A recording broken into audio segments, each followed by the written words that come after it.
The tang of brine floating on the breeze, the satisfying squelch of mulch in the surrounding forest, and the scratch of tree bark against her fingers as she climbed the trees up and up and up until the canopies broke and she could see all the way to the horizon. Rose sighed as she surveyed another stained dress, then shot her sister a pointed look. For a passing moment, Wren considered crawling out the window, clambering down the tower and escaping to the desert, but her feet were aching, and it wouldn't be worth the ire she would face upon her return. So instead, she pouted at the moon like a sulking child. A rogue wind whipped up, casting a chill in the air. As she reached out to close the window, she caught sight of her reflection in the glass. She winced, hating the paleness of her face, the hollows in her cheeks, the new silver streak in her hair. It was a sign of her grief at losing Banba, and a stark reminder that the world she had grown up in, sheltered and guided by her steadfast grandmother, was no longer the one in which she lived. It was a reminder of the crack in her heart. And yet the world around Wren had already moved on. Over 2 moons had passed since the Battle of Anadawn, where the twins had fought the rebels who'd sought to overthrow them. Wren had broken the ancient curse that had once split their 5 strands of magic: tempest, enchantment, warrior, healing, and seeing. This had allowed all the witches of Eanas to have control over each strand, as they once did before those powers were taken from them, splintered by their evil ancestor Una Starcrest during a fight against her benevolent twin sister, Author, over 1,000 years ago. Together, Wren and Rose had defended their throne. After, they had chosen to show mercy toward those who had risen up in fear of them and their fellow witches, so they could remake the kingdom as a peaceful nation. It was going well, so far.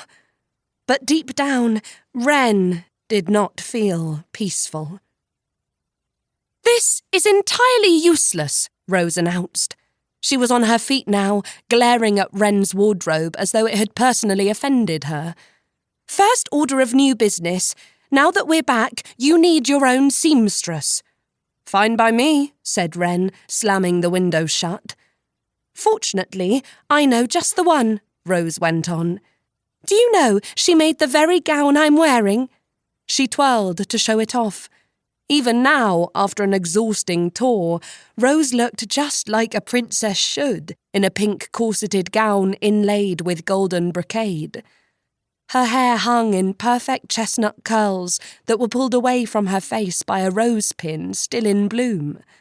Her green eyes were as bright as emeralds, her cheeks rosy from her efforts at organising Wren's clothes.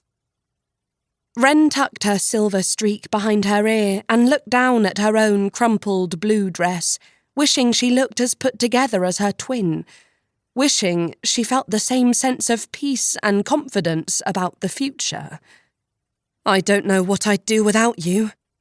"Luckily, we won't ever find out." Rose kicked a rogue boot aside as she came toward Wren. "And anyway, this is what sisters are for. We take care of each other." She threw her arms around Wren, the warmth of her embrace chasing Wren's coldness away. When she pulled back, Rose studied Wren's face and pursed her lips. "Oh, Wren, you look absolutely exhausted. You really should get some rest. You need it. Now that we're back, there is a lot to do."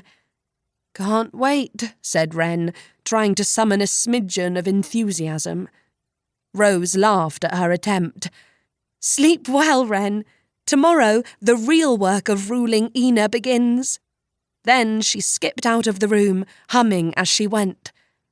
When the door closed behind Rose and the room fell silent once more, Wren collapsed onto her bed, where a familiar fur-lined dress lay crumpled in a heap.